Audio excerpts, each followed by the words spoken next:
इस चैनल में। तो फ्रेंड्स आज की वीडियो लेके आए हैं बी फार्म थर्ड सेमेस्टर के लिए। तो फ्रेंड्स ये फार्मास्यूटिकल ऑर्गेनिक केमिस्ट्री सेकंड का टॉपिक है।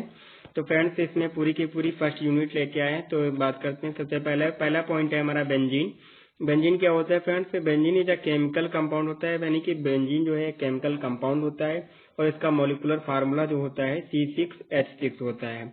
तो फ्रेंड्स आगे बात करें अगर benzene molecule is a composite of 6 carbon, यानी कि मॉलिक्यूल जो होता है बेंजीन मॉलिक्यूल है ये कंपोज जो होता है यानी बना होता है कि 6 कार्बन से, और 6 कार्बन जो होते हैं उनसे एक एक हाइड्रोजन अटैच होता है सबसे। तो वो होता है कि बेंजीन C6H6, यानी 6 कार्बन होते हैं और 6 कार्बन से एक एक हाइड्रोजन अटैच होता है, ये होता है बेंजीन। तो आगे बात करें friends, as it is contain only hydrogen, यानी कि बेंजीन देखिए फ्रेंड बेंजीन है, बेंजीन में सिर्फ हाइड्रोजन और कार्बन दो ही चीज कंटेन कर रहा है। तो इसकी क्लास जो होती है इसको हाइड्रोकार्बन बोलते हैं, यानी कि benzene is a hydrocarbon contain only the hydrogen and carbon atoms. तो फ्रेंड्स ये है बेंजीन का स्ट्रक्चर। देखिए फ्रेंड्स बेंजीन रिंग जो है इसमें सिर्फ कार्बन और हाइड्रोजन होते हैं, इसलिए इसकी क्लास जो इसको क्लास में रखा गया है हाइड्रोकार्बन क्लास है इसकी। आगे बात करें friends properties of benzene. Benzene की कुछ प्रॉपर्टी फिजिकल प्रॉपर्टी के बारे में जानते हैं फ्रेंड्स। तो फिजिकल प्रॉपर्टी में फ्रेंड्स सबसे पहले मॉलिक्यूलर फार्मूला जो होता है बेंजीन का C6H6 होता है, यानी 6 कार्बन होते हैं 6 हाइड्रोजन होते हैं। फ्रेंड मॉलिक्यूलर वेट जो होता है इसका 78.11 ग्राम पर मोल होता है। अपीयरेंस जो होता है यानी दिखने में कैसा लगता है, ये कलरलेस लिक्विड होता है। ऑर्डर इसकी मतलब कि ऑर्डर कैसी आती है, स्वीट एरोमेटिक ऑर्डर आती है। इसको अगर बॉयल कब होगा फ्रेंड्स? अगर इसको 80 डिग्री सेंटीग्रेड तक बॉयल करेंगे तो मतलब कि हीट करेंगे तो ये बॉयल होने लगेगा। फ्रीज यानी कि 5.5 डिग्री सेंटीग्रेड अगर टेम्परेचर पे इसको रखेंगे तो ये फ्रीज हो जाएगा। बात करते हैं इसकी सॉलिबिलिटी की। तो फ्रेंड्स जो बेंजीन होता है सॉल्युबल होता है अल्कोहल में, क्लोरोफॉर्म में, कार्बन टेट्राक्लोराइड हो गया, एसीटोन हो गया, एसिटिक एसिड हो गया, इन सब में जो होता है कि बेंजीन जो होता है हमारा सॉल्युबल होता है। आगे बात करें फ्रेंड डेरिवेटिव ऑफ बेंजीन, दूसरा पॉइंट है डेरिवेटिव ऑफ बेंजीन। बेंजीन के डेरिवेटिव कौन कौन से होते हैं? डेरिवेटिव का मतलब फ्रेंड्स होता है किसी चीज से बनना, जैसे कि बेंजीन है, बेंजीन रिंग से कोई दूसरा कंपाउंड बनना, this is called derivative of benzene, वो बेंजीन का डेरिवेटिव हो गया। ठीक है फ्रेंड्स, इसका यहाँ पर लैंग्वेज लिखी हुई है मैनी इंपॉर्टेंट केमिकल कंपाउंड। कुछ इंपॉर्टेंट केमिकल कंपाउंड्स होते हैं जो कि डिराइव किए जाते हैं बेंजीन से बाय रिप्लेसिंग वन और मोर, यानी कि बेंजीन में 6 कार्बन होते हैं, हाइड्रोजन होते हैं, 6 कार्बन होते हैं। तो ठीक है फ्रेंड, हाइड्रोजन को रिप्लेस करके वहां पर जो ग्रुप अटैच किए जाते हैं, फंक्शनल ग्रुप अटैच किए जाते हैं उस कंपाउंड न्यू कंपाउंड्स जो डिराइव किए जाते हैं बेंजीन से। तो फ्रेंड्स एक हाइड्रोजन या फिर 2 हाइड्रोजन, कितने भी 5 हाइड्रोजन को 6 हाइड्रोजन को रिप्लेस करके वहां पे अनदर फंक्शनल ग्रुप लगाएंगे और डेरिवेटिव ऑफ बेंजीन प्राप्त करेंगे। तो फ्रेंड्स उसी प्रकार देख लेते हैं एग्जाम्पल इसके। सबसे पहला एग्जाम्पल है फिनॉल। फिनॉल में फ्रेंड्स देखिए एक हाइड्रोजन को रिप्लेस किया गया है और हाइड्रोक्सिल ग्रुप यानी OH ग्रुप का अटैचमेंट करवाया गया है, तो ये हो गया फिनॉल, यानी कि डेरिवेटिव ऑफ फिनॉल। मैं देखिए आप लोगों को बेंजीन रिंग दिख रही होगी। ठीक है फ्रेंड्स, दूसरा है एनिलीन। एनिलीन में NH2 एमीन ग्रुप अटैच है और बाकी बेंजीन रिंग वैसे की वैसी है। ठीक है फ्रेंड, एक हाइड्रोजन को रिप्लेस करके एमीन ग्रुप अटैच किया गया है, एनिलीन बन गया, तो ये भी डेरिवेटिव ऑफ बेंजीन है। दूसरा फ्रेंड्स अगर टोल्यूइन की बात करें, टोल्यूइन में देखिए एक CH3 ग्रुप अटैच है, एक हाइड्रोजन को रिप्लेस करके बाकी का सब वैसे बेंजीन जैसा है। ठीक है फ्रेंड्स, तो यानी कि डेरिवेटिव ऑफ बेंजीन है। दूसरी बात करें नेफ्थलीन। नेफ्थलीन की बात करें फ्रेंड्स, बेंजीन एक रिंग थी, उसी के साथ एक और अटैच कर दी, 2 बेंजीन रिंग होगी यानी कि नेफ्थलीन, यानी कि इसमें भी बेंजीन रिंग मौजूद है, यानी कि ये डेरिवेटिव ऑफ बेंजीन है। आगे बात करें एंथ्रासीन। एंथ्रासीन में देखिए फ्रेंड्स 3 ला के अटैच कर दिए, तो ये एंथ्रासीन हो गया। इसमें पेनिसिलिन में भी 3 रिंग है लेकिन अटैचमेंट थोड़ा डिफरेंट है एंथ्रासीन से, तो ये भी डेरिवेटिव ऑफ बेंजीन है। डेरिवेटिव का मतलब कि बेंजीन रिंग जिस कंपाउंड में पाया जाएगी वो बेंजीन का डेरिवेटिव होगा। ठीक है फ्रेंड्स, तो ये बात होगी डेरिवेटिव ऑफ बेंजीन। आगे बात करते हैं friends analytical synthetic and other evidence और derivative of structure of benzene, यानी कि बेंजाइन के जो बेंजीन जो है हमारा उसके एनालिटिकल सिंथेटिक और एविडेंस क्या होते हैं, तो स्ट्रक्चर के उसके बारे में बात करेंगे। तो फ्रेंड्स पहला टॉपिक है हमारा हिस्ट्री ऑफ बेंजीन। पहला पॉइंट है हिस्ट्री ऑफ बेंजीन। बेंजीन की हिस्ट्री क्या थी तो जानते हैं फ्रेंड, आइसोलेटेड इन 1825 यानी 1825 में जो बेंजीन था वो आइसोलेट किया गया था बाई किसके द्वारा? मैचल फैराडे, यानी मैकल फैराडे जो थे साइंटिस्ट, उनके द्वारा आइसोलेट किया गया था 1825 में benzene. Who determine carbon ratio hydrogen, carbon और हाइड्रोजन का जो रेशियो था वो 1:1 था, ठीक है फ्रेंड, यानी एक हाइड्रोजन एक कार्बन, एक हाइड्रोजन एक कार्बन, 1:1, ठीक है। तो फ्रेंड्स दूसरा पॉइंट है सिंथेसाइज्ड इन 1834, यानी कि ये सिंथेसाइज किया गया था 1834 में बाय एलहार्ड मार्चहार्लिस, ठीक है फ्रेंड, ये साइंटिस्ट थे, इनके द्वारा सिंथेसाइज किया गया था। Who determined molecular formula to be the C6H6 he named in benzene, यानी कि इन्होंने मोलिकुलर फार्मूला जो था बेंजीन का C6H6 उसको सिंथेसाइज किया था और इसका नाम दिया था बेंजीन। तो ये फ्रेंड्स ये इसकी बेंजीन की हिस्ट्री हो गई, ठीक है फ्रेंड।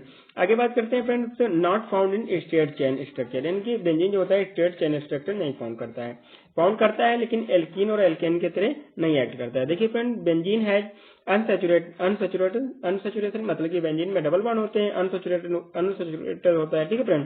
बेंजीन हैज अनसैचुरेशन तो it is could be constructed as a straight chain compound, यानी कि कंस्ट्रक्टेड होता है स्ट्रेट चेन कंपाउंड से, एक अनसैचुरेटेड कंपाउंड होता है, ठीक है friend.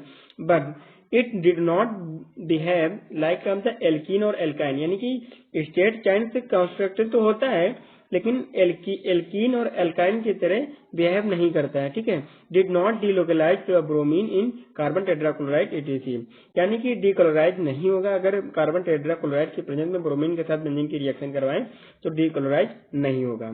So it can not be found at the straight chain form, तो इसलिए ये स्ट्रेट चेन फॉर्म नहीं करता है। आगे फ्रेंड देखिए यहाँ पर बेंजीन है, बेंजीन के साथ हम ब्रोमीन और कार्बन टेट्राक्लोराइड के साथ रिएक्शन करवा रहे हैं तो कोई रिएक्शन नहीं दे रहा है, KMnO4 ऑक्सीडेशन करवा रहे हैं कोई रिएक्शन नहीं दे रहा है, वाटर हाइड्रोलिसिस करवा रहे हैं कोई रिएक्शन नहीं दे रहा है, नो रिएक्शन। तो फ्रेंड्स ये इसका एविडेंस है। आगे फ्रेंड बात करें अदर एविडेंस जो होते हैं जैसे कि एडिशन रिएक्शन करके देख लेते हैं। एडिशन ऑफ हाइड्रोजन, ठीक है friend, benzene added 3 mole of hydrogen, यानी कि बेंजीन जो है बेंजीन का एडिशन करवाएंगे हाइड्रोजन का तो फ्रेंड्स 3 मॉलिक्यूल जो होंगे हाइड्रोजन के बेंजीन में ऐड करेंगे और प्रेजेंस किसकी रहेगी, निकिल की प्रेजेंस रहेगी, कैटालिस्ट एज कैटालिस्ट जो होगा निकिल और फॉर्म करेगा गिव साइक्लोहेक्सेन। ठीक है फ्रेंड्स बेंजीन है, यहाँ पर स्ट्रक्चर देखिए बेंजीन है और 3 मॉलिक्यूल ऑफ हाइड्रोजन के लिए निकिल की प्रेजेंस है, 150 डिग्री सेंटीग्रेड जो है इसका प्रेशर है और साइक्लोहेक्सेन, ठीक है फ्रेंड्स, साइक्लोहेक्सेन फॉर्म रहा है, यानी कि तीनों जो 6 मॉलिक्यूल ऑफ 6 एटम है हाइड्रोजन के वो जाके बेंजीन के साथ अटैच हो जाएंगे और सिंगल बॉन्ड बनेगा, डबल बॉन्ड हट जाएगा और साइक्लोहेक्सेन फॉर्म हो जाएगा। ठीक है फ्रेंड, द कन्फर्म इससे जो क्या होता है कन्फर्म होता है कि cyclic structure and 3 carbon carbon double bond, यानी कार्बन कार्बन के बीच में इससे कन्फर्म हो जाता है कि 3 डबल बॉन्ड थे और वहां पे जाके 6 molecule atoms of the hydrogen attach हो गए, बन गया साइक्लोहेक्सेन। ठीक है फ्रेंड्स, आगे बात करते हैं calculate structure of benzene, benzene का कैलकुलेट स्ट्रक्चर जो कि बहुत ज्यादा इंपॉर्टेंट है। कैकुले वाज फर्स्ट, यानी कि कैकुले जो थे साइंटिस्ट थे उन्होंने सबसे पहले जो सजेस्ट किया था स्ट्रक्चर ऑफ बेंजीन, बेंजीन का स्ट्रक्चर कैसा होता है इन्होंने सजेस्ट किया था। तो बेंजीन क्या होता है, बेंजीन ये साइक्लिक कंपाउंड होता है, बेंजीन इज फर्स्ट कार्बन, यानी कि बेंजीन के जो कार्बन होते हैं एक दूसरे से अटैच होते हैं, कहने का मतलब है यानी एक कार्बन है जैसे तो सारे 6 के 6 कार्बन जो है आपस में कनेक्टेड है। ठीक है फ्रेंड, तो ये बेंजीन की कहानी है। आगे बात करें benzene is 6 carbon compound and it is follow the हकल rule. Benzene जो होता है बेंजीन में देखिए फ्रेंड 6 कार्बन है, ठीक है, ये फॉलो करता है हकल रूल को। आगे अभी थोड़ी देर बाद बात करने वाले हैं हकल रूल के बारे में, हकल रूल क्या होता है इसकी पूरी डिटेल जानेंगे। यहाँ पर यही बात की गई है कि बेंजीन जो होता है हकल रूल को फॉलो करता है। सो benzene is aromatic compound, हकल rule को फॉलो करता है इसलिए बेंजीन को एरोमेटिक कंपाउंड बोलते हैं। ठीक है, क्योंकि हकल रूल जो होता है वो एरोमेटिसिटी ऑफ बेंजीन एरोमेटिसिटी का ही रूल होता है। ठीक है फ्रेंड, तो हकल रूल को फॉलो करता है बेंजीन, इसलिए बेंजीन एरोमेटिक कंपाउंड होता है। ठीक है फ्रेंड्स, आगे बात करें resonance structure of benzene, benzene की रेजोनेंस स्ट्रक्चर कितने होते हैं, कैसे होते हैं। ठीक है friend, in benzene there are of the continuously delocalization of the pi bond, benzene में जो पाई बॉन्ड्स होते हैं यहाँ पर आप लोग देख लीजिए, जो पाई बॉन्ड है बेंजीन में वो कंटिन्यूसली यानी लगातार जो होते हैं घूमते रहते हैं बेंजीन रिंग में, डीलोकलाइज होते रहते हैं, डीलोकलाइजेशन होता रहता है पाई बॉन्ड का, तो इट फॉर्म द रेजोनेंस, जिसकी वजह से रेजोनेंस फॉर्म हो जाता है, रेजोनेंस हाइब्रिड स्ट्रक्चर, यानी कि कंटिन्यूसली देखिए डीलोकलाइजेशन हो रहा है पाई बॉन्ड का। ठीक है, उसके बाद एक तरह से यहाँ पर देखिए जो रेजोनेंस ऑफ हाइब्रिड स्ट्रक्चर है, हाइब्रिड स्ट्रक्चर जो है रेजोनेंस का उसमें एक गोला बना हुआ है क्योंकि कंटिन्यूसली इसमें डीलोकलाइज हो रहे हैं पाई बॉन्ड जो है, इसलिए ऐसा बनाया गया है। ठीक है फ्रेंड्स, बाकी रेजोनेंस स्ट्रक्चर में कोई ज्यादा डिफरेंस नहीं होता है, सिर्फ जो अरेंजमेंट होता है इलेक्ट्रॉन का वो डिफर करता है। ठीक है फ्रेंड्स, आगे बात करें कि draw the orbital structure of benzene, benzene का ऑर्बिटल स्ट्रक्चर कैसा होता है। तो फ्रेंड्स यहाँ पर हमने एक ऑर्बिटल स्ट्रक्चर लिया है बेंजीन का। तो फ्रेंड्स देखिए यहाँ पर जो 6 कार्बन है और यहाँ पर जो कार्बन कार्बन का ऑर्बिटल है वो p ऑर्बिटल है, वो जो हाइड्रोजन और कार्बन का ऑर्बिटल है वो s ऑर्बिटल है। यानी कि एक के पास जो कार्बन कार्बन sp2 हाइब्रिडाइजेशन है और कार्बन कार्बन के बीच में सिग्मा बॉन्ड है। ठीक है फ्रेंड्स, तो यहाँ पर दिखाया गया है कि फॉर्मेशन ऑफ सिग्मा बॉन्ड का फॉर्मेशन कैसे हो रहा है बेंजीन में। तो देखिए फ्रेंड्स, जैसे कि p ऑर्बिटल है, कार्बन कार्बन के बीच में p ऑर्बिटल होता है, हाइड्रोजन और कार्बन के बीच में s ऑर्बिटल होता है। तो एक s हो गया, दो p हो गए, यानी कि 2 p ऑर्बिटल है, इसलिए sp2 ऑर्बिटल हो गए। ठीक है फ्रेंड्स, ये हो गया hybrid structure of the orbital structure of the benzene, benzene का ऑर्बिटल स्ट्रक्चर हो गया। ठीक है, सिग्मा बॉन्ड का फॉर्मेशन हो रहा है। आगे बात करते हैं फ्रेंड्स, अब वही हमारा टॉपिक आ गया हकेल रूल क्या होता है। ठीक है, हकेल जो एक साइंटिस्ट थे, ठीक है फ्रेंड्स, हकेल एक साइंटिस्ट थे, इन्होंने एक थ्योरी बनाई थी जिससे कि डिटरमाइन किया जाता है जो हमारे कंपाउंड है, कोई भी कंपाउंड है वो एरोमेटिक है कि नहीं है। तो डिफिनेशन देखते हैं। हकेल प्रपोज्ड थ्योरी, हकेल ने एक थ्योरी प्रपोज किया था to help determine in if a planar ring, यानी कि जो कि डिटरमाइन करता है, डिटरमाइन करने में हेल्प करता है जो प्लेनर रिंग है, molecule would have a aromatic properties, यानी कि जो प्लेनर रिंग मॉलिक्यूल है वो एरोमेटिक प्रॉपर्टी शो करता है कि नहीं करता है, ये हकेल रूल से हम डिटरमाइन कर सकते हैं। ठीक है फ्रेंड्स, अब बात करते हैं बेंजीन की। तो बेंजीन जो होता है, बेंजीन में 6 पाई इलेक्ट्रॉन होते हैं। तो ये जो होता है एन जो होता है इंटीग्रल नंबर होता है, क्योंकि इंटीग्रल नंबर ये होता है कि एक बेंजीन रिंग कितनी है, रिंग नंबर ऑफ रिंग। ठीक है फ्रेंड, तो यहाँ पर एक ही रिंग है तो एक रिंग एन की जगह पे एक रखेंगे। ठीक है फ्रेंड, तो यहाँ पर रूल जो होता है Hückel rule 4n+2 pi electron rule. ठीक है फ्रेंड, तो 4n+2 का मतलब पाई इलेक्ट्रॉन जो है, यानी कि 4 की जगह 4 रखेंगे, n की जगह पे 1 रख देंगे यहाँ पर फार्मूले में। तो n मतलब वही इंटीग्रल नंबर जो है हमारा, एक रिंग है तो n की जगह पे 1 रखेंगे +2। देखिए 4 × 1 4 हो गया और +2 6, यानी कि 6 पाई इलेक्ट्रॉन होते हैं बेंजीन में। ठीक है फ्रेंड, आगे बात करते हैं benzene ring is a cyclic planar conjugated, यानी बेंजीन रिंग जो होती है साइक्लिक होती है, प्लेनर होती है, कंजुगेटेड होती है एंड फॉलो करती है 4n+2 पाई इलेक्ट्रॉन रूल को। यानी कि देखिए आपने देखा कि 4n+2 पाई इलेक्ट्रॉन रूल जो होता है इसको बेंजीन रिंग जो होती है फॉलो कर रही है, इसलिए बेंजीन जो होती है इट कंसीडर एरोमेटिक, इसलिए बेंजीन को हम एरोमेटिक कंसीडर करते हैं। ठीक है friends, this rule would comes to be the known as the Huckel rule, इसलिए इसको हम हकेल रूल कहते हैं। ठीक है, आगे बात करें फ्रेंड्स, एग्जाम्पल जानते हैं। पायरिडीन हो गया, पायरिमिडीन हो गया, फ्यूरोन हो गया, ये सारे के सारे ये कंपाउंड जो होते हैं 4n+2 पाई इलेक्ट्रॉन को फॉलो करते हैं और 6 पाई इलेक्ट्रॉन होते हैं। ठीक है फ्रेंड्स, आगे बात करें, आगे जो है नैप्थलीन और क्विनोलिन स्ट्रक्चर है, इसमें दो जो बेंजीन रिंग जो है 2 है, यानी कि इंटीग्रल नंबर n = 2 रखेंगे। ठीक है फ्रेंड्स, तो यहाँ पर ये फार्मूला है 4n+2 पाई इलेक्ट्रॉन और 4 × 2 यानी कि n की जगह पर 2 रखेंगे, तो यहाँ पर 4 × 2 8 हो जाएगा +2 पाई इलेक्ट्रॉन, यानी कि 10 पाई इलेक्ट्रॉन हो जाएंगे, यानी कि 4 × 2 8 और +2 10 पाई इलेक्ट्रॉन हो जाएंगे। ठीक है फ्रेंड्स, तो ये फार्मूले को फॉलो कर रहे हैं। आगे बात करते हैं फ्रेंड्स की क्राइटेरिया क्या होना चाहिए एरोमेटिसिटी के लिए, कौन कौन सी क्राइटेरिया होनी चाहिए। The molecule is a cyclic, यानी कि मॉलिक्यूल जो होता है साइक्लिक हो जाना चाहिए, और रिंग एटम होना चाहिए। ठीक है फ्रेंड, मॉलिक्यूल जो है साइक्लिक होना चाहिए। दूसरा पॉइंट है फ्रेंड, मॉलिक्यूल जो है प्लेनर होना चाहिए, और तीसरा पॉइंट है कंजुगेटेड होना चाहिए। और लास्ट जो मेन इंपॉर्टेंट पॉइंट है जो इस रूल को ही फॉलो कर रहा था, जैसे कि मॉलिक्यूल है 4n+2 पाई इलेक्ट्रॉन रूल, ये जो है मतलब कि कोई भी मॉलिक्यूल अगर एरोमेटिक होगा तो वो 4n+2 पाई इलेक्ट्रॉन को फॉलो करेगा। ठीक है फ्रेंड्स, ये हो गया हकेल रूल, हकेल रूल के बारे में इजी सा था। ठीक है फ्रेंड्स, ये आप लोग लिख के आइएगा। आगे बात करते हैं friends difference between the aromatic, anti aromatic and non aromatic. ये तीन तरह के कंपाउंड होते हैं, एरोमेटिक, एंटी एरोमेटिक और नॉन एरोमेटिक। इनके बारे में डिफरेंस जानेंगे। तो फ्रेंड्स सबसे पहले जान लेते हैं एरोमेटिक और एंटी एरोमेटिक के बारे में डिफरेंस, और नॉन एरोमेटिक में ज्यादा कुछ होता नहीं है। आगे बात करें फ्रेंड्स, जैसे कि एरोमेटिक में क्या होता है, पहला पॉइंट है the molecule is a cyclic, यानी एरोमेटिक मॉलिक्यूल जो होंगे साइक्लिक होंगे, एंटी एरोमेटिक ये भी साइक्लिक होंगे। अभी डिफरेंस देखना कहाँ पे है। ठीक है फ्रेंड, दूसरा पॉइंट है the molecule is a planar, यानी कि एरोमेटिक मॉलिक्यूल होंगे प्लेनर होंगे, एंटी एरोमेटिक वो भी प्लेनर होंगे। ठीक है फ्रेंड, दूसरी बात है the molecule is a fully conjugated, और दोनों के दोनों यानी एरोमेटिक एंटी एरोमेटिक दोनों में देखिए एक ही चीज लिखी हुई है थर्ड पॉइंट पे कि दोनों के दोनों फुली कंजुगेटेड होंगे। आगे डिफरेंस देखिए, ये चौथा पॉइंट जो है 4 नंबर का पॉइंट मोस्ट इंपोर्टेंट है। The molecule has 4n+2 pi electron, यानी कि जो एरोमेटिक वाले होते हैं मॉलिक्यूल वो 4n+2 पाई इलेक्ट्रॉन को फॉलो करते हैं, जैसा कि हमने अभी पहले भी बताया है। और जो एंटी एरोमेटिक वाले होते हैं, the molecule has 4n pi electron, यानी कि 4n पाई वाला इलेक्ट्रॉन वाला जो फॉर्मूला है इसको फॉलो करते हैं। दोनों का दोनों यानी एरोमेटिक और एंटी एरोमेटिक अनयूजुअली स्टेबल होते हैं, क्योंकि इसमें डबल बॉन्ड होते हैं, अनयूजुअली स्टेबल होते हैं। ठीक है फ्रेंड, एग्जांपल की बात करें तो एरोमेटिक का सिंपल सा अभी बताया, बेंजीन जो होता है एरोमेटिक होता है, बेंजीन हो गया, और साइक्लोब्यूटेन हो गया। इसका एग्जाम्पल साइक्लोब्यूटेन है। आगे बात करें कि रेजोनेंस एनर्जी जो होती है, हीट ऑफ हाइड्रोजनेशन एनर्जी, जो एरोमेटिक की होती है वो 36 कैलोरी पर मोल होती है। ठीक है फ्रेंड, अगर एंटी एरोमेटिक की बात करें तो ओनली स्टेबल होते हैं below at the -100 degree centigrade temperature पे। ठीक है फ्रेंड, ये डिफरेंस हो गया। देखिए फ्रेंड, डिफरेंस यहाँ पे है कि जो 4 पॉइंट था, यानी कि दोनों के दोनों एंटी एरोमेटिक और एरोमेटिक जो है दोनों के कंपाउंड एक ही जैसे होते हैं। ठीक है फ्रेंड, डिफरेंस यहाँ पर ये है कि मॉलिक्यूल जो है 4n+पाई इलेक्ट्रॉन को फॉलो करते हैं एरोमेटिक वाले, एंटी एरोमेटिक वाले नहीं करते हैं। आगे बात करते हैं नॉन एरोमेटिक क्या होते हैं। Non aromatic fail only the one of the criteria of the left और द एवरीथिंग एल्स, यानी कहने का मतलब ये है कि जो एंटी एरोमेटिक एरोमेटिक होते हैं उनकी वैसी कोई प्रॉपर्टी ये फॉलो नहीं करते हैं नॉन एरोमेटिक वाले।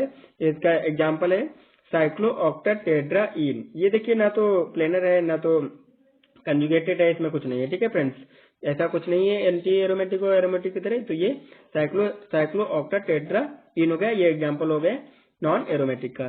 तो फ्रेंड्स ये भी आप लोग को समझ में आ गया होगा। तो फ्रेंड्स आगे बात करते हैं रिएक्शन ऑफ बेंजीन, जो कि काफी ज्यादा इंपॉर्टेंट है। बेंजीन की कौन कौन सी रिएक्शन होती है, कौन कौन सी टाइप की रिएक्शन बेंजीन देता है। तो friend benzene of reaction of benzene. ठीक है फ्रेंड, तो benzene rarely undergoes substitution reaction, यानी कि बेंजीन जो होता है 3 टाइप की मोस्टली जो रिएक्शन देता है, सब्स्टिट्यूशन रिएक्शन होती है, एडिशन रिएक्शन होती है, ऑक्सीडेशन रिएक्शन होती है। ठीक है फ्रेंड, तो सबसे पहली बात करते हैं इलेक्ट्रोफिलिक सब्स्टिट्यूशन रिएक्शन। तो इलेक्ट्रोफिलिक सब्स्टिट्यूशन रिएक्शन जो होती है, हैलोजिनेशन रिएक्शन। सबसे पहली बात करते हैं हैलोजिनेशन रिएक्शन। हैलोजिनेशन रिएक्शन, यहाँ पे फ्रेंड्स हम थोड़ा सा इंट्रो जानेंगे। जो रिएक्शन 5 रिएक्शन देता है जो बेंजीन होता है, इलेक्ट्रोफिलिक सब्स्टिट्यूशन रिएक्शन 5 रिएक्शन देता है, इनका इंट्रो जानेंगे, उसके बाद में डिटेल्स जानेंगे। ठीक है फ्रेंड, सबसे पहले बात करते हैं हैलोजिनेशन रिएक्शन। तो हैलोजिनेशन रिएक्शन क्या होती है, अब ब्रोमीन क्लोरीन। हैलोजन क्या होता है, सबसे पहले हैलोजन जान लेते हैं क्या होता है। हैलोजन जैसे कि आयोडीन हो गया, फ्लोरीन हो गया, ब्रोमीन हो गया, क्लोरीन हो गया, ये सब कहने का मतलब ये सब जो होते हैं हैलोजन होते हैं। ठीक है फ्रेंड, अब ब्रोमीन, क्लोरीन और iodine substituted for the hydrogen in the presence of the Lewis acid, यानी बेंजीन का एक हाइड्रोजन को रिप्लेस करके वहां पे कोई भी हैलोजन अगर अटैच होता है इन द प्रेजेंस किसकी रहेगी, लुईस एसिड की, तो वो हैलोजिनेशन रिएक्शन कहलाएगी। लुईस एसिड कौन कौन से होते हैं यहाँ पर देख लेते हैं। AlCl3, FeCl3, AlBr3, BeBr3 etc, ये सब जो होते हैं लुईस एसिड होते हैं। ठीक है फ्रेंड, दूसरी बात करें नाइट्रेशन रिएक्शन। नाइट्रेशन रिएक्शन में क्या होता है, नाइट्रो ग्रुप यानी कि NO2 ग्रुप जो है सब्स्टिट्यूट होगा for the replace of the benzene hydrogen. Benzene का एक हाइड्रोजन रिप्लेस करके वहां पे NO2 ग्रुप अटैच होगा, तो ये नाइट्रेशन रिएक्शन होगी। प्रेजेंस किसकी रहेगी, नाइट्रिक एसिड और H2SO4 यानी सल्फ्यूरिक एसिड और नाइट्रिक एसिड की प्रेजेंस रहेगी। ठीक है फ्रेंड, आगे बात करते हैं सल्फोनेशन रिएक्शन। तीसरी रिएक्शन है सल्फोनेशन रिएक्शन। सल्फोनिक एसिड यानी सल्फोनिक एसिड ग्रुप जो होता है SO3H ग्रुप होता है, ये सल्फोनिक एसिड ग्रुप होता है, तो ये सब्स्टिट्यूट होगा फॉर द हाइड्रोजन। वही बात है कि एक बेंजीन के हाइड्रोजन को रिप्लेस करेंगे और इसका अटैचमेंट करवाएंगे और ये बनेगा सल्फोनेशन रिएक्शन होगी। ठीक है फ्रेंड, प्रेजेंस किसकी रहेगी, कंसंट्रेटेड H2SO4 की। ठीक है फ्रेंड, आगे बात करते हैं Friedel Crafts acylation. Friedel Crafts acylation में क्या होता है, एन एसाइल ग्रुप जो होगा RC+O एसाइल ग्रुप होता है, ये क्या होगा, सब्स्टिट्यूट होगा एक हाइड्रोजन को, बेंजीन के एक हाइड्रोजन को रिप्लेस करेंगे और उसको सब्स्टिट्यूट कराएंगे। प्रेजेंस किसकी रहेगी, लुईस एसिड की, AlCl3 और FeCl3 की। ठीक है फ्रेंड, आगे बात करते हैं दूसरी जो रिएक्शन है Friedel craft alkylation. Friedel craft alkylation में क्या होगा, एन एल्किल ग्रुप, कोई भी वही बात है, बाकी सब सेम है, सिर्फ बेंजीन की एक हाइड्रोजन को रिप्लेस करेंगे, कोई भी एल्किल ग्रुप का अटैचमेंट करवाएंगे, तो प्रेजेंस किसकी रहेगी, FeCl3 या फिर FlCl3 या फिर FeCl3। ठीक है फ्रेंड, ये प्रेजेंस रहेगी इसकी। आगे बात करते हैं अब जो है डिटेल्स में जानेंगे। एक पहली रिएक्शन है हमारी हैलोजिनेशन रिएक्शन थी, हैलोजिनेशन ऑफ बेंजीन का हैलोजिनेशन कैसे करेंगे। तो बात करते हैं, सबसे पहले डिफिनेशन देखते हैं कैसे करते हैं। द ब्रोमिनेशन और क्लोरिनेशन, यानी कि ब्रोमीन और क्लोरीन जो थे एक तरह से हैलोजन थे। ठीक है, तो ब्रोमिनेशन करें या फिर क्लोरिनेशन करें और बेंजीन का in the presence of Lewis acid के प्रेजेंस में सच एज FeBr3 या फिर FeCl3 to form of the halobenzene. ठीक है, हेलोबेंजीन का फॉर्मेशन होता है हेलोजनेशन रिएक्शन में, प्रेजेंस किसकी रहती है, लुइस एसिड FeBr3 या फिर FeCl3। ठीक है फ्रेंड, हेलोबेंजीन का मतलब ये है कि हेलो मतलब हेलोजन और बेंजीन का मतलब बेंजीन, बेंजीन के ऊपर अगर हेलोजन लगा है तो वो हेलोबेंजीन हो गया। ठीक है फ्रेंड, अब रिएक्शन देखते हैं। रिएक्शन देखिए फ्रेंड, यहाँ पर बेंजीन लिया है हमने और Br2 लिया है, यानी कि ब्रोमीन के 2 आइटम लिए हैं और FeBr3 यानी कि लुइस एसिड के प्रेजेंस में रिएक्शन हो रही है। ठीक है फ्रेंड, बाकी देखिए ब्रोमीन, एक ब्रोमीन जाके अटैच हो गया, ये ब्रोमोबेंजीन बना लिया, और एक हाइड्रोजन और एक ब्रोमीन से अटैच हुआ तो HBr हाइड्रोजन ब्रोमाइड बना लिया। ठीक है फ्रेंड्स, ये सिंपल सी रिएक्शन हो गई। अब बात करते हैं इसके मैकेनिज्म की, कैसे कैसे इसका फॉर्मेशन हुआ है। ये तो सिंपल सी देखिए छोटी सी रिएक्शन थी, लेकिन इसका कैसे कैसे इसमें कौन कौन सी रिएक्शन होती है, कैसे कैसे अटैचमेंट होता है, ये चीज देखते हैं मैकेनिज्म में। ठीक है friend, mechanism for bromination, bromination का मैकेनिज्म कैसे देखेंगे, ब्रोमिनेशन हेलोजिनेशन बात एक ही है, इसका मैकेनिज्म देखते हैं फ्रेंड्स। तो पहला स्टेप जो है, पहले स्टेप में जनरेशन होगा इलेक्ट्रोफाइल का। तो देखिए फ्रेंड्स, ये जो हमने Br2 ब्रोमीन लिया था वो FeBr3 यानी कि FeBr3 जो है हमारा फेरिक ब्रोमाइड जो है लुइस एसिड, इसके साथ पहले रिएक्शन होती है, यानी Br2 और FeBr3 के साथ रिएक्शन होगी। तो यहाँ पर देखिए फ्रेंड्स फॉर्मेशन हो जाएगा इलेक्ट्रोफाइल। यही दूसरे स्टेप, अगर दूसरे स्टेप की बात करें तो फॉर्मेशन ऑफ कार्बोनियम आयन का फॉर्मेशन करता है, क्योंकि दूसरा स्टेप जो है यही वाला जो इलेक्ट्रोफाइल बना था ये जाके बेंजीन पे अटैक करता है, बेंजीन के एक कार्बन पे अटैक करेगा। तो बेंजीन के एक कार्बन पे अटैक करेगा, देखिए बेंजीन के एक कार्बन पे अटैक किया है इसने, तो एक ब्रोमीन यहाँ पर अटैच हो गया, एक हाइड्रोजन यहाँ पर अटैच हो गया। ठीक है फ्रेंड, आगे बात करें जैसे कि ब्रोमीन इससे जो पॉजिटिव चार्ज आ जाएगा। आगे नेक्स्ट जो है स्टेप है, इसी में फ्रेंड्स देखिए सेकंड स्टेप में यहीं पे लॉस ऑफ हाइड्रोजन, हाइड्रोजन का लॉस होगा, यानी कि ये जो ब्रोमीन के साथ में जो हाइड्रोजन दिख रहा है आपको बाहर, इसका लॉस हो जाएगा तो हेलोबेंजीन बन जाएगा, और देन Hb प्लस बन जाएगा और माइनस FeBr4 बन जाएगा। देन इसके बाद रिएक्शन को बैलेंस करने के लिए इसका क्या करेंगे, Hb स्टेप थर्ड में देखिए Hb प्लस और माइनस FeBr4 जो है इसके साथ रिएक्शन कराएंगे ना, तो HBr बन जाएगा और FeBr3 बन जाएगा। ठीक है फ्रेंड्स, ये हो गया हेलोजनेशन रिएक्शन। आगे बात करते हैं दूसरी स्टेप, दूसरी रिएक्शन जो है हमारी मोस्ट इंपॉर्टेंट रिएक्शन है, ये रिएक्शन है नाइट्रेशन ऑफ बेंजीन। बेंजीन का नाइट्रेशन रिएक्शन कैसे होता है। ठीक है फ्रेंड, तो benzene react with the concentrated HNO3 nitric acid, benzene react करेगी HNO3 के साथ, प्रेजेंस किसी की रहेगी, सल्फ्यूरिक एसिड की प्रेजेंस रहेगी, इसको हीट करेंगे 60 डिग्री सेंटीग्रेड तक तो फॉर्म हो जाएगा नाइट्रोबेंजीन। ठीक है फ्रेंड, तो यानी कि नाइट्रेशन रिएक्शन में क्या हो रहा था, benzene react with the concentrated HNO3 nitric acid in the presence of the sulphuric acid H2SO4 at heat 60 degree centigrade to form nitrobenzene. Reaction देखते हैं फ्रेंड, रिएक्शन में देखिए बेंजीन है और नाइट्रिक एसिड है HNO3। ठीक है फ्रेंड, प्रेजेंस किसकी है, H2SO4 और 60 डिग्री सेंटीग्रेड टेम्परेचर हीट करेंगे। ठीक है फ्रेंड, तो यहाँ से NO2 ग्रुप जो है, NO2 ग्रुप जाके बेंजीन के एक हाइड्रोजन को रिप्लेस करेगा, वहां पे अटैच हो जाएगा तो बन जाएगा नाइट्रोबेंजीन, और इधर एक हाइड्रोजन जो है 2 ऑक्सीजन के साथ बन जाएगा H2O वाटर बन जाएगा। ठीक है फ्रेंड, इसकी अब मैकेनिज्म देखते हैं, मैकेनिज्म में क्या होगा, फॉलो करेगा, ये फॉलोइंग स्टेप फॉलो करता है। ठीक है फ्रेंड, पहला स्टेप है फॉर्मेशन ऑफ इलेक्ट्रोफाइल, इसमें भी वही रिएक्शन हो रही है कि इलेक्ट्रोफाइल का फॉर्मेशन हो रहा है पहले। तो सबसे पहले रिएक्शन जो होती है नाइट्रिक एसिड और H2SO4 के साथ रिएक्शन होगी, यहाँ पर 2 मॉलिक्यूल ऑफ द H2SO4 लेंगे, NO2 प्लस बनेगा, HSO4 माइनस बनेगा, 2 मॉलिक्यूल इसके हो जाएंगे, H3O प्लस बनेगा। ठीक है फ्रेंड, तो यहाँ पर इलेक्ट्रोफाइल जो बना हुआ है कि मतलब कि इलेक्ट्रोफाइल जो है हमारा वो बन चुका है। आगे स्टेप में formation of the carbonium ion, carbonium ion का जो फॉर्मेशन होगा, यानी कि इलेक्ट्रोफाइल जो है वो जाके अटैक करेगा, यानी NO2 ग्रुप जो है जाके बेंजीन के ऊपर अटैक करेगा और वहां से एक हाइड्रोजन को रिप्लेस करेगा, वहां पे खुद जाके अटैच हो जाएगा। ठीक है फ्रेंड, यहाँ पर देखिए ये जब ये कार्बन पे अटैच हो जाएगा एक हाइड्रोजन को रिप्लेस करके, तो यहाँ पर पॉजिटिव चार्ज आ जाएगा। ठीक है, ये बन जाएगा कार्बोनियम आयन।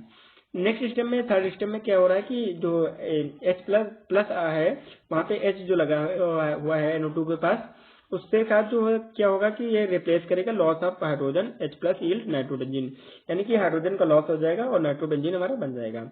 ये कार्बोनियम आयन है, कार्बोनियम आयन HSO4 जो हमारा माइनस उधर बचा हुआ था ऊपर की रिएक्शन में, उसके साथ रिएक्शन प्रेजेंस में रिएक्शन करवाएंगे तो NO2 ग्रुप जाकर अटैच हो जाएगा और हाइड्रोजन जो है रिप्लेस हो जाएगा। ठीक है, तो इधर H2SO4 बन जाएगा, इधर हमारा जो प्रोडक्ट है यील्ड बन जाएगा नाइट्रोबेंजीन। ये हमारा नाइट्रेशन रिएक्शन हो गया, नाइट्रोबेंजीन का फॉर्मेशन हो गया। ठीक है फ्रेंड्स, आगे बात करते हैं सल्फोनेशन रिएक्शन क्या होती है, सल्फोनेशन ऑफ बेंजीन। बेंजीन का सल्फोनेशन कैसे करते हैं? Benzene react with the concentrate H2SO4 at 120 degree centigrade to give the benzene sulphonic acid. ठीक है फ्रेंड, बात यह है कि बेंजीन जो रिएक्ट करेगा कंसंट्रेट H2SO4 के साथ, इसको टेम्परेचर जो देंगे 120 डिग्री सेंटीग्रेड हीट करेंगे इसको, इससे बन जाएगा बेंजीन सल्फोनिक एसिड। रिएक्शन देखते हैं फ्रेंड, रिएक्शन में देखिए सिंपल सा वैसे ही है, बेंजीन है, बेंजीन कंसंट्रेटर H2SO4 और 120 डिग्री 20 सेंटीग्रेड तक इसको हीट कर रहे हैं, जिससे कि SO3 यानी सल्फोनिक ग्रुप जो है जाके अटैच हो रहा है एक हाइड्रोजन को रिप्लेस करके बेंजीन के, तो बेंजीन सल्फोनिक एसिड बन गया है। अब बात करते हैं मैकेनिज्म ऑफ एक्शन, यानी कि वही बात है कि इसका मैकेनिज्म कैसे होता है रिएक्शन का। फॉलोइंग स्टेप होते हैं इसमें भी। पहला स्टेप है फॉर्मेशन ऑफ इलेक्ट्रोफाइल, इसमें भी इलेक्ट्रोफाइल का फॉर्मेशन होता है, यानी कि H2SO4 के 2 मॉलिक्यूल ले लेंगे इसमें, तो SO3 प्लस और H3O प्लस और HSO4 माइनस बन जाएगा। ठीक है फ्रेंड, ये फॉर्मेशन हो जाएगा इलेक्ट्रोफाइल का। आगे वही सेकेंड स्टेप में क्या होता है, जो वही फर्स्ट स्टेप में इलेक्ट्रोफाइल का फॉर्मेशन हुआ है, वही इलेक्ट्रोफाइल जाके बेंजीन के ऊपर अटैक करता है, एक हाइड्रोजन को रिप्लेस करता है और वहीं पे अटैच हो जाता है। ठीक है फ्रेंड, और बन जाता है कार्बोनियम आयन का फॉर्मेशन हो जाता है। तो देखिए फ्रेंड, सेकेंड स्टेप में क्या हो रहा है कि कार्बोनियम आयन का फॉर्मेशन हो रहा है। बेंजीन जो है, बेंजीन रिंग है हमारी, बेंजीन रिंग में क्या हो रहा है कि एक SO3 ग्रुप जो है, यानी कि जो इलेक्ट्रोफाइल बना था वही जाके अटैक कर रहा है, एक हाइड्रोजन को रिप्लेस कर रहा है और यहाँ पर SO3 बन रहा है, अटैच हो जा रहा है, SO3 अटैच हो रहा है और H देखिए यहाँ पर पॉजिटिव चार्ज आ जा रहा है, ये बन जा रहा है कार्बोनियम आयन। आगे स्टेप थर्ड में क्या होगा, लॉस ऑफ प्रोटॉन, यानी कि जो हाइड्रोजन दिख रहा है आपको यहाँ पे एक्स्ट्रा, उसका लॉस हो जाएगा, यानी प्रोटॉन का लॉस होगा, तो हमारा जो बन जाएगा यहाँ पर, यानी कि बेंजीन सल्फोनिक एसिड बन जाएगा। और जो HSO4 माइनस के जो बचा हुआ था वहां पे उसके साथ रिएक्शन होगी तो H2SO4 बन जाएगा। तो हमारा ये जो प्रोडक्ट है हमारा बेंजीन सल्फोनिक एसिड बन गया यहाँ पर। आगे बात करते हैं स्टेप फोर्थ जो है इसका, एडिशन ऑफ द प्रोटॉन। अब फिर से जो है एडिशन करेंगे, प्रोटॉन का एडिशन करेंगे, H plus give benzene sulphonic acid, तब जाके जो हमारा बेंजीन सल्फोनिक एसिड बन जाएगा। देखिए ये SO3 माइनस जो बना था यहाँ पर, ये कंपाउंड इंटरमीडिएट कंपाउंड बना था, इसको H3O के साथ रिएक्शन करवाएंगे, क्योंकि H3O जो है हमारे पास पहले से बचा हुआ था। ठीक है फ्रेंड, तो यह बेंजीन सल्फोनिक एसिड बन जाएगा, यानी कि कहने का मतलब यही H इसके साथ चला जाएगा और H2O इधर बन जाएगा। ठीक है फ्रेंड, तो ये हमारा बन गया बेंजीन सल्फोनिक एसिड। आगे बात करते हैं फ्रीडल क्राफ्ट एल्काइलेशन रिएक्शन क्या होती है। तो फ्रीडल क्राफ्ट एल्काइलेशन रिएक्शन जो होती है, benzene react with the alkyl halide in the presence of the AlCl3 यानी Lewis acid to form the alkyl benzene. देखिए फ्रेंड, बेंजीन जो होगा कि बेंजीन रिएक्ट करेगा एल्किल हैलाइड से, और प्रेजेंस किसकी रहेगी, लुईस एसिड AlCl3 की, और फॉर्म करेगा alkyl benzene. This is called the Friedel craft alkylation reaction. यहाँ पर रिएक्शन देखते हैं फ्रेंड, रिएक्शन में देखिए बेंजीन है CH3 और Cl, एल्किल हाइलाइट बोल रहा था, हाइलाइट मतलब वही हाइड्रोजन हो गया। ठीक है friend, alkyl group CH3 alkyl group होता है, CH3 Cl ले लिया है यहाँ पर हमने, और लुईस एसिड AlCl3 लिया हुआ है। तो इससे क्या होगा कि CH3 जो है जाके एक हाइड्रोजन के साथ फाइंड करेगा और टॉलविन बनाएगा और HCl निकल जाएगा। वही सिंपल सी पीछे की तरह इसकी भी मैकेनिज्म देखते हैं। तो मैकेनिज्म में ये भी फॉलोइंग स्टेप को फॉलो करता है। तो पहला स्टेप है फॉर्मेशन ऑफ इलेक्ट्रोफाइल। तो देखिए फ्रेंड, इलेक्ट्रोफाइल का फॉर्मेशन कैसे हो रहा है। इलेक्ट्रोफाइल CH3Cl और AlCl3 लुईस एसिड जो है इसके साथ रिएक्शन होगी, तो CH3 प्लस और AlCl4 माइनस बन जाएगा। ठीक है फ्रेंड, तो यहाँ पर CH3 प्लस जो है ये जो बना है इलेक्ट्रोफाइल बना है, यही इलेक्ट्रोफाइल जाके अगले स्टेप में अटैक करेगा बेंजीन के ऊपर। ठीक है फ्रेंड, सेकंड स्टेप में क्या होता है, electrophile attack the benzene ring and to give the carbonium ion, और बनाएगा क्या बनाएगा, कार्बोनियम आयन बनाएगा। ठीक है फ्रेंड, कार्बोनियम आयन बनाएगा। तो बेंजीन जो है देखिए फ्रेंड, बेंजीन है प्लस CH3 प्लस, यानी कि ये जो हमारा इलेक्ट्रोफाइल बनेगा, इलेक्ट्रोफाइल बना था, ये जाके बेंजीन के कार्बन पे अटैक किया, यहाँ पर जाके अटैच हो गया है और बेंजीन के ऊपर जो है पॉजिटिव चार्ज आ गया है, तो ये बन गया है कार्बोनियम आयन। कार्बोनियम आयन क्या होता है, पॉजिटिव चार्ज जिसको होता है वो कार्बोनियम आयन ही होता है। ठीक है फ्रेंड, तो ये कार्बोनियम आयन हो गया। अब कार्बोनियम आयन एक हाइड्रोजन देखिए यहाँ पर एक्स्ट्रा है, इसका लॉस होता है आगे चल के। तो थर्ड स्टेप में क्या करेंगे, लॉस ऑफ प्रोटॉन यानी हाइड्रोजन का लॉस करेंगे और बन जाएगा एल्किल बेंजीन बन जाएगा हमारा। ठीक है फ्रेंड, तो यहाँ पर कार्बोनियम आयन और कार्बोनियम आयन AlCl4, ये वाला जो हमारा AlCl4 बना था, उस AlCl4 यहाँ पर जो बना था उसके साथ प्रेजेंस में रिएक्शन करवा देंगे, तो यहाँ पर CH3 जाके अटैच हुआ, सिंपल सा हाइड्रोजन का लॉस हो जाएगा, HCl बन जाएगा, AlCl3 बन जाएगा और हमारा फॉर्मेशन हो जाएगा एल्किल बेंजीन यानी कि टॉलविन का। तो ये फ्रेंड्स ये भी हो गया फ्रीडल क्राफ्ट एसाइलेशन रिएक्शन। आगे बात करते हैं फ्रीडल क्राफ्ट एसाइलेशन रिएक्शन।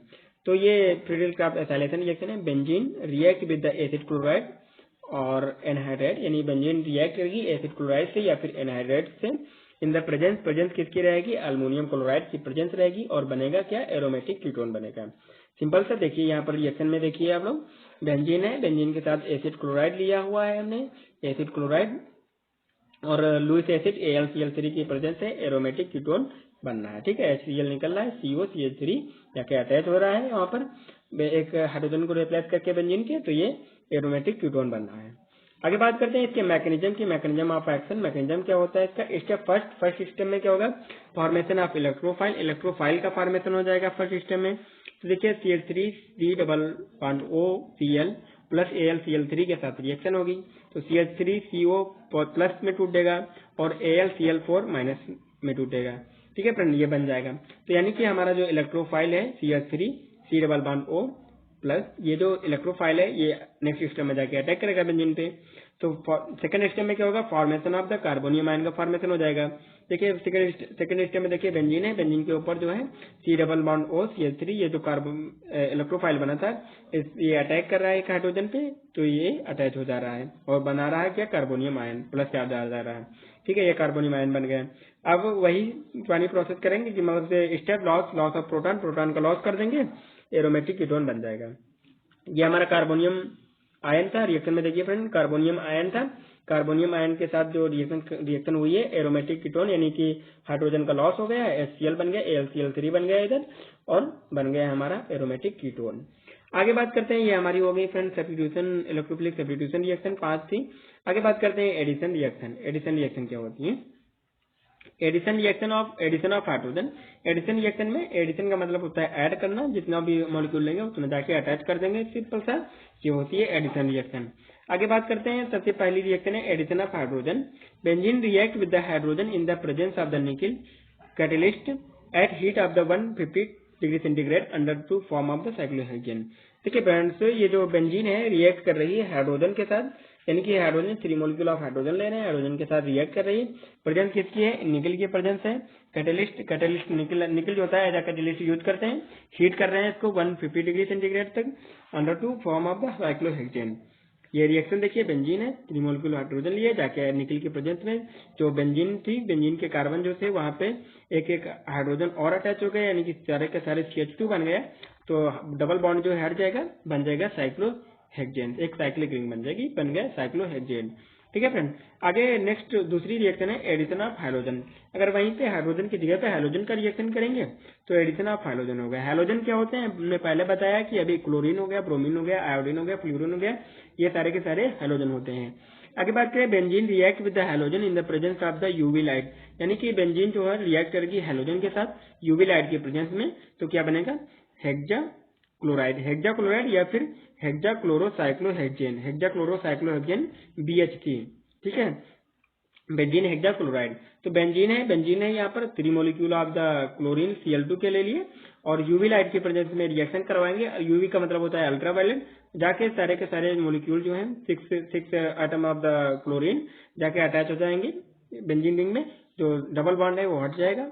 ठीक है फ्रेंड, और यहाँ से बन जाएगा BH3 का मतलब होता है बेंजीन हेक्साक्लोराइड, जो कि मोस्ट इंपॉर्टेंट है, अभी आगे इसके स्ट्रक्चर और यूज पढ़ना है। तो फ्रेंड्स ये हो गया एडिशन ऑफ हाइड्रोजन, ये बन गया BH3 बेंजीन हेक्साक्लोराइड। आगे बात करते हैं ऑक्सीडेशन रिएक्शन, ये भी काफी ज्यादा इंपॉर्टेंट है, कभी कभार 2 नंबर में पूछ लिया जाता है। ओजोनोलाइसिस क्या होता है, benzene react with the triozonide with on the presence of the ZnH2O to form of the glycol. देखिए फ्रेंड, बेंजीन क्या होता है, बेंजीन रिएक्ट करेगा ट्राइओजोनाइड, ट्राई मतलब कि ओजोन गैस है, ठीक है, उसके 3 मॉलिक्यूल ट्राइओजोनाइड के साथ रिएक्ट कर रहा है बेंजीन, और क्या फॉर्म कर रहा है, ट्राइओजोनाइड बन रहा है। ठीक है, ट्राइओजोनाइड की रिएक्शन जो होगी वो H2 और Zn की प्रेजेंस में रिएक्शन करवा देंगे, तो 3 मॉलिक्यूल ऑफ द ग्लाइकोल बन जाएगा। ये हमारा, तो फ्रेंड्स आगे बात करते हैं इन्फ्लुएंस ऑफ सब्स्टिट्यूएंट्स जो होते हैं, यानी कि मोनो सब्स्टिट्यूएंट्स बेंजीन है, उस पर जितने भी सब्स्टिट्यूएंट्स होंगे उस पर क्या क्या इन्फ्लुएंस होंगे। तो सब्स्टिट्यूएंट्स एस जो होता है सब्स्टिट्यूएंट्स होता है जो कि ऑलरेडी प्रेजेंट होता है ऑन बेंजीन रिंग में, ठीक है। Exercise 2 types of the influence और फर्दर सब्स्टिट्यूशन, यानी कि मोनो सब्स्टिट्यूशन हो चुका होता है बेंजीन में, यानी कि एस जो है पहले ऑलरेडी प्रेजेंट होता है, ठीक है फ्रेंड्स।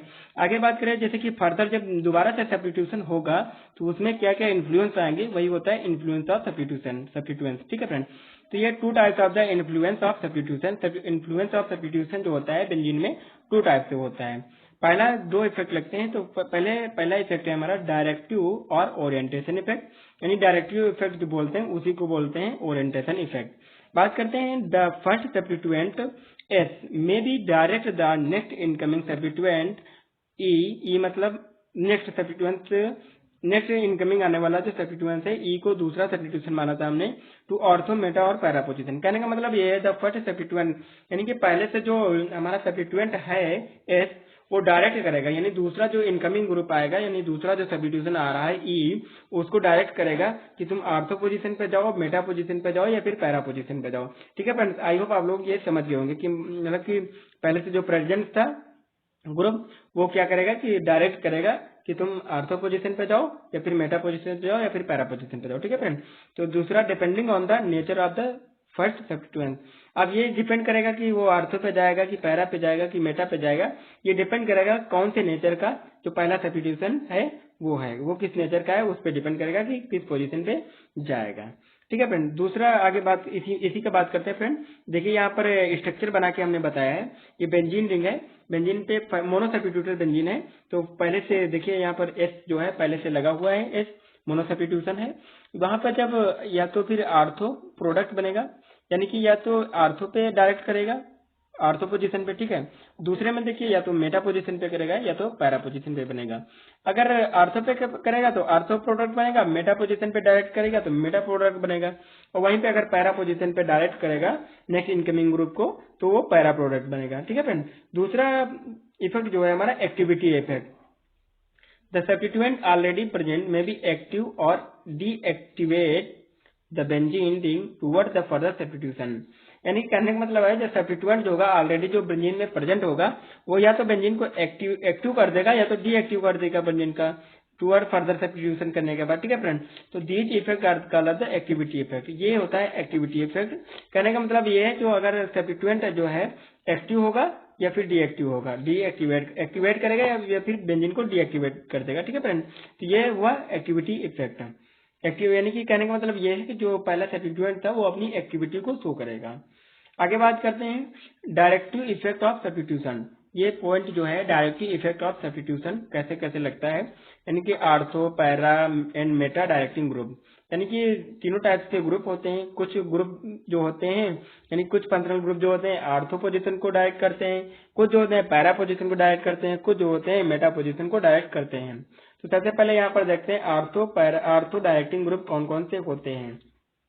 तो यहाँ पर जैसे कि फ्लोरीन है, क्लोरीन है, ब्रोमीन है, आयोडीन है, OH है, हाइड्रोक्सिल ग्रुप, एमीन ग्रुप है NH2, OCH3 है, OR है, NHR है, NR2 है, CH3 है, C2H5R है।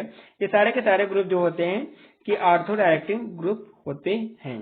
कहने का मतलब ये है अगर मोनो सब्स्टिट्यूशन इनका हुआ है तो ये नेक्स्ट इनकमिंग ग्रुप जो होगा वो आर्थो पोजीशन पे ही ज्वाइन होगा, ठीक है, आर्थो पोजीशन पे ही डायरेक्ट करेंगे उसको। आगे बात करते हैं मेटा डायरेक्टिंग ग्रुप कौन कौन से होते हैं। जैसे कि मेटा डायरेक्टिंग ग्रुप है, ये मेटा पोजीशन को डायरेक्ट करेंगे। NO2 ग्रुप हो गया, SO3H हो गया, साइनाइड ग्रुप हो गया, CN, COOH कार्बोक्सिलिक ग्रुप हो गया, CHO एल्डिहाइड ग्रुप हो गया, COR जो कीटो ग्रुप हो गया, और NH3 अमोनियम आयन जो होता है ये भी जो मेटा डायरेक्टिंग ग्रुप होता है, यानी कि मेटा पोजीशन को डायरेक्ट करेगा। ये friends directive effect of substituent का डायरेक्टिव इफेक्ट जो होता है, पहला इफेक्ट है ऑर्थो पैरा डायरेक्टिंग इफेक्ट। तो ऑर्थो पैरा डायरेक्टिंग इफेक्ट क्या होता है बात करते हैं। If mono substituent benzene undergoes substitution reaction then present of substituent direct the second substituent to the ortho and para position, they are called of the ortho para directing group. यहाँ पर simple समझिए, अगर ortho para directing group benzene ring में पहले से attach है तो वो अगर दूसरा जो इनकमिंग ग्रुप होगा, दूसरा सब्स्टिट्यूशन होगा तो वो या तो आर्थो पोजीशन पे डायरेक्ट करेगा या तो पैरा पोजीशन पे डायरेक्ट करेगा। This is called ortho para directing group. यहाँ पर देखिए OH यानी हाइड्रोक्सिल ग्रुप है, अभी हमने पीछे बताया था कि ये आर्थो पैरा डायरेक्टिंग ग्रुप है। तो देखिए यहाँ पर अगर ये आर्थो पोजीशन पे डायरेक्ट कर रहा है ग्रुप को, यानी नाइट्रेशन करवा रहे हैं इसका, तो नाइट्रेशन हो रहा है, अगर मोनोसब्स्टिट्यूटेड बेंजीन का नाइट्रेशन हो रहा है, ठीक है, तो NO2 ग्रुप जो है आर्थो पोजीशन पे जा रहा है और पैरा पोजीशन पे भी जा रहा है और मेटा पोजीशन पे भी जा रहा है, लेकिन उसकी यील्ड देखिए कैसे आ रही है। तो जैसे कि आर्थो पैरा डायरेक्टिंग ग्रुप है OH, तो NO2 जो है नाइट्रो ग्रुप अगर आर्थो पोजीशन पे जा रहा है तो आर्थो नाइट्रोफेनॉल बनना है, उसकी यील्ड जो है 53% यील्ड आ रही है, ठीक है। अगर इनकी कहने का मतलब है आर्थो पोजीशन पे NO2 ग्रुप लगेगा, उसकी रिएक्शन जो हो रही है तो उसकी यील्ड जो है 53% आ रही है। वहीं पे अगर पैरा पोजीशन पे लग रहा है तो उसकी पैरा नाइट्रोफेनॉल बन रहा है, उसकी यील्ड जो है 47% आ रही है। लेकिन अगर नाइट्रो ग्रुप वही nitro NO2 group Meta position पे लग जा रहा है तो मेटा पोजीशन पे कोई भी 0% यील्ड आ रही है, मेटा नाइट्रोफेनॉल बना, उसकी कोई भी यील्ड नहीं आएगी। तो इससे क्या इंडिकेट होता है कि आर्थो पैरा डायरेक्टिंग ग्रुप ही है, OH ग्रुप जो है आर्थो पैरा डायरेक्टिंग ग्रुप है, मेटा डायरेक्टिंग ग्रुप नहीं है, क्योंकि मेटा डायरेक्टिंग अगर मेटा पोजीशन पे अटैचमेंट होगा तो उसकी कोई यील्ड नहीं आएगी। वही लैंग्वेज में लिखा है नीचे, the substitution OH is said to be have direct the NO2 group to ortho and para position on the ring, यानी कि रिंग के आर्थो और पैरा पोजीशन पे नाइट्रो ग्रुप को डायरेक्ट करेगा। Therefore OH is designated as a ortho para directing, इसलिए यानी कि क्योंकि OH ग्रुप जो होता है आर्थो और पैरा डायरेक्टिंग ग्रुप होता है, आर्थो पैरा पोजीशन पे NO2 ग्रुप को डायरेक्ट कर रहा है, इसलिए इसको हम डिजाइन किया गया है इसको आर्थो पैरा डायरेक्टर ग्रुप। ठीक है फ्रेंड्स, तो ये आप लोग समझ गए होंगे आर्थो पैरा डायरेक्टिंग ग्रुप क्या होते हैं। आगे बात करते हैं फ्रेंड्स, मेटा डायरेक्टिंग इफेक्ट क्या होते हैं, ओरिएंटेशन इफेक्ट। दूसरा है मेटा डायरेक्टिंग इफेक्ट कैसे होता है, यानी कि मेटा डायरेक्टिंग ग्रुप अगर अटैच होगा उसका क्या इफेक्ट पड़ेगा। ठीक है friend, in substituent which direct the second incoming substituent to the referred to as a meta position. वही बात है कि अगर मेटा डायरेक्टिंग ग्रुप अटैच होगा मोनो सब्स्टिट्यूशन में तो नेक्स्ट इनकमिंग ग्रुप जो फंक्शनल ग्रुप अटैच होगा तो इनकमिंग आएगा तो वो जाएगा मेटा पोजीशन पर जाएगा। ठीक है फ्रेंड, नाइट्रोबेंजीन है, इसका नाइट्रोबेंजीन का नाइट्रेशन करवा रहे हैं। ठीक है फ्रेंड, यहाँ पे यानी कि NO2 ग्रुप यानी मेटा डायरेक्टिंग ग्रुप जो है पहले से अटैच्ड है और वहां पे वहीं पे अगर ये मेटा डायरेक्टिंग है तो NO2 ग्रुप का जब अटैचमेंट हो रहा है तो मेटा पोजीशन पे जा रहा है। देखिए पहला जो प्रोडक्ट बनना है मेटा डाई नाइट्रोबेंजीन, इसकी यील्ड जो आ रही है 94% आ रही है, बहुत ज्यादा आ रही है। ठीक है फ्रेंड, और वहीं पर अगर ये जो आर्थो पोजीशन पे जा रहा है तो इसकी यील्ड जो आ रही है ऑर्थो नाइट्रो बेंजीन बनना है, इसकी यील्ड आ रही है 5%। और अगर ये पैरा पोजीशन पे जा रहा है पैरा नाइट्रो बेंजीन बनना है, वहां पे यील्ड बिल्कुल बहुत ही कम आ रही है, बिल्कुल ना मान के चलिए 1% आ रही है। तो यहाँ पर आप लोग समझ गए होंगे कि मेटा पोजीशन पे सबसे ज्यादा यील्ड आ रही है, यानी कि नाइट्रो ग्रुप जो है मेटा डायरेक्टिंग ग्रुप है। Thus, the substituent NO2 group which had the direct the second NO2 group to the meta position is designated as a meta director। तो यानी कि कहने का मतलब है सब्स्टिट्यूएंट जो NO2 ग्रुप का सब्स्टिट्यूएंट हुआ था पहले से, तो वो अगर दूसरा नाइट्रो ग्रुप NO2 ग्रुप आ रहा है तो वो डायरेक्ट कर रहा है कहाँ पे, मेटा पोजीशन पे, तो इसलिए इसको डिजाइन किया गया है मेटा डायरेक्टर, इसलिए ये मेटा डायरेक्टिंग ग्रुप होता है। आगे बात करते हैं friends, effect of substituent of reactivity. Reactivity के मोनो सब्स्टिट्यूशन जो होता है उस पर रिएक्टिविटी का क्या इफेक्ट पड़ता है। The substituent already present on the benzene ring not only direct the position of the incoming group but also influence the rate of reaction. कहने का मतलब है कि जो सब्स्टिट्यूएंट है ऑलरेडी जो बेंजीन रिंग में प्रेजेंट है, मोनो सब्स्टिट्यूशन हुआ था, वो केवल डायरेक्ट ही नहीं, बस अभी कहानी जैसे कि पढ़ के आए पीछे कि वो डायरेक्ट कर रहा था मेटा पोजीशन को, पैरा पोजीशन पे, आर्थो पोजीशन पे डायरेक्ट कर रहा था। सिर्फ इसका वही काम नहीं होता है कि ये डायरेक्ट करेगा कि पोजीशन को, ये जो इन्फ्लुएंस करेगा, जो रेट ऑफ रिएक्शन है उसको भी इन्फ्लुएंस करता है, या तो बढ़ा देगा, इंक्रीज करेगा, डिक्रीज करेगा, डीएक्टिवेट करेगा, एक्टिवेट करेगा रिंग। तो इसकी बहुत सारे वर्किंग होती है। ठीक है फ्रेंड्स, तो ये भी इसका काम होता है, इन्फ्लुएंस करेगा रेट ऑफ रिएक्शन को। दूसरा पॉइंट देखिए, the reaction of substituted benzene जो है उसकी जो रिएक्शन होगी similar to those of benzene की तरह होगी but can take place faster और slower than the benzene depending on the substitution.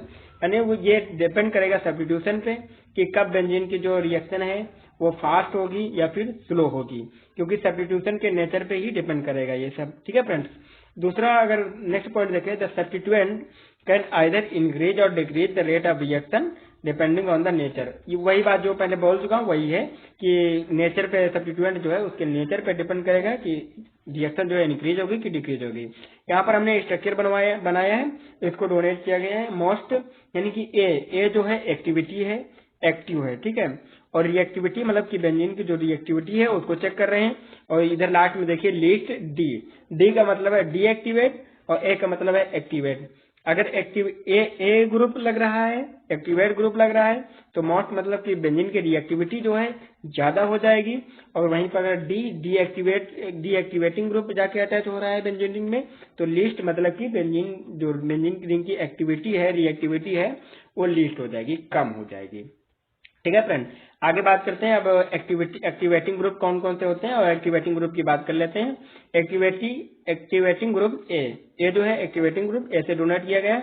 If the benzene ring it is attach to a more reactive then benzene, अगर ये activating group attach होगा benzene से तो ये बेंजीन की जो reactivity है उससे कई गुना ज्यादा रिएक्टिविटी बना देगा। ठीक है friend, that is on that product more electron donating group. अगर यानी कि कहने का मतलब है ये जो एक्टिवेटिंग ग्रुप होंगे वो अपने इलेक्ट्रॉन जो होंगे कि बेंजीन रिंग को डोनेट करेंगे। जब अपने इलेक्ट्रॉन बेंजीन रिंग को डोनेट करेंगे तो काफी ज्यादा बेंजीन रिंग जो होगी एक्टिवेट हो जाएगी, यानी कि उसकी एक्टिविटी रिएक्टिविटी जो है इंक्रीज हो जाएगी to the aromatic system. Aromatic system जो मतलब कि वही बेंजीन रिंग की बात हो रही है। ठीक है फ्रेंड, आगे डीएक्टिवेटिंग ग्रुप बात करते हैं।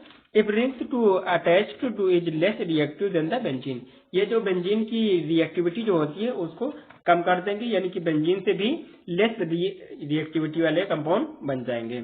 On the pulls electron away from the ring, ये क्या करेंगे, यानी कि डीएक्टिवेटिंग ग्रुप क्या करेंगे, बेंजीन के पास जो इलेक्ट्रॉन होंगे उसको अवे फ्रॉम यानी कि बेंजीन से बाहर की तरफ निकालेंगे, अपनी तरफ खींच लेंगे, तो एरोमेटिक रिंग जो होगी वो डीएक्टिवेट हो जाएगी। और बेंजीन की रिएक्टिविटी जो होगी, उसकी जो कंपाउंड बनेगा डीएक्टिवेटिंग कंपाउंड, वो उसके बेंजीन के कंपेरिजन में भी कम हो जाएगी। अब बात करते हैं एग्जाम्पल की।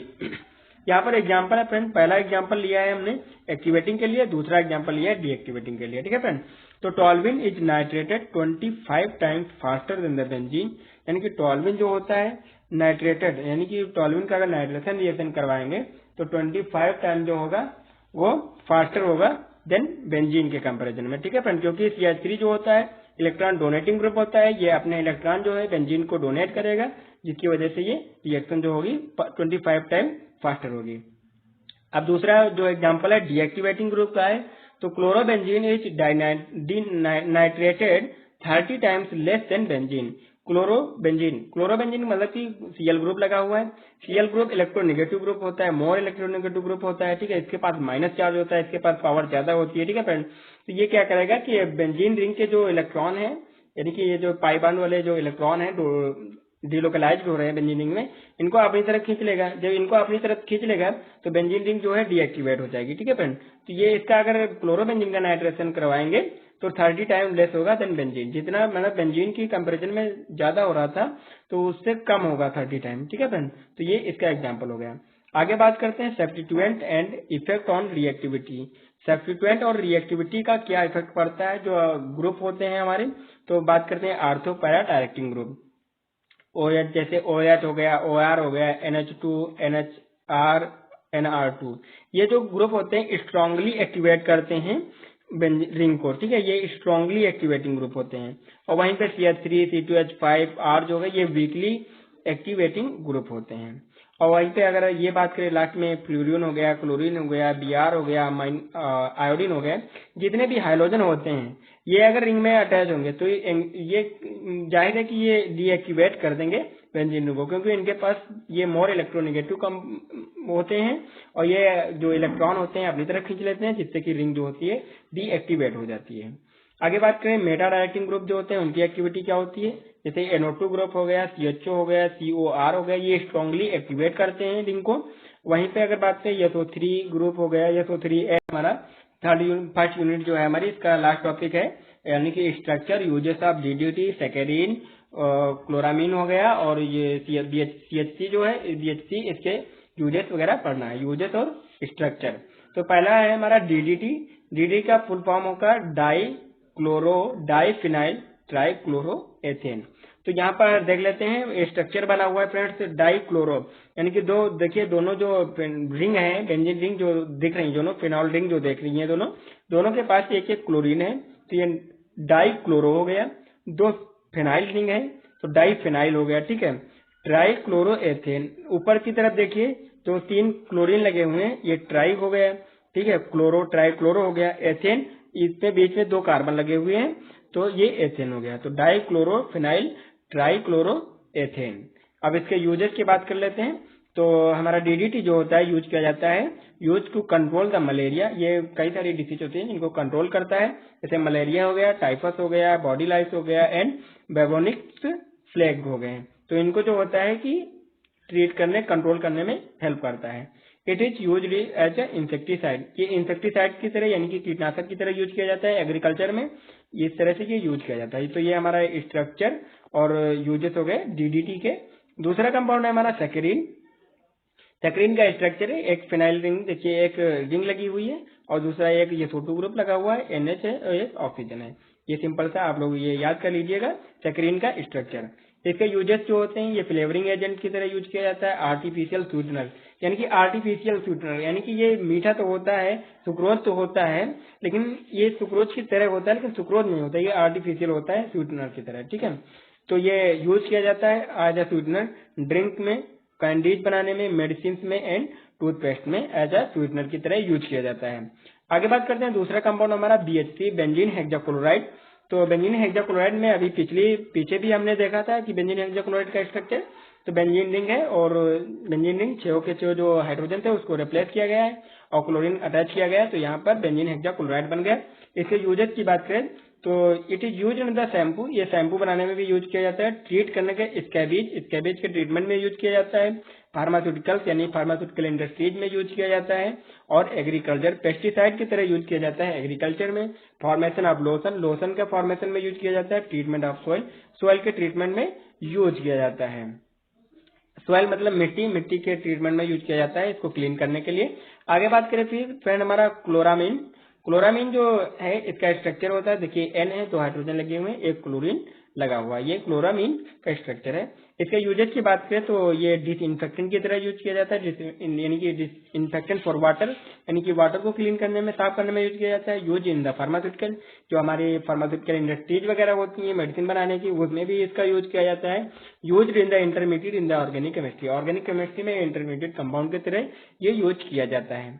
तो फ्रेंड्स ये हो गई हमारी first unit pharmaceutical organic chemistry third की, बीफॉर्म थर्ड सेमेस्टर की।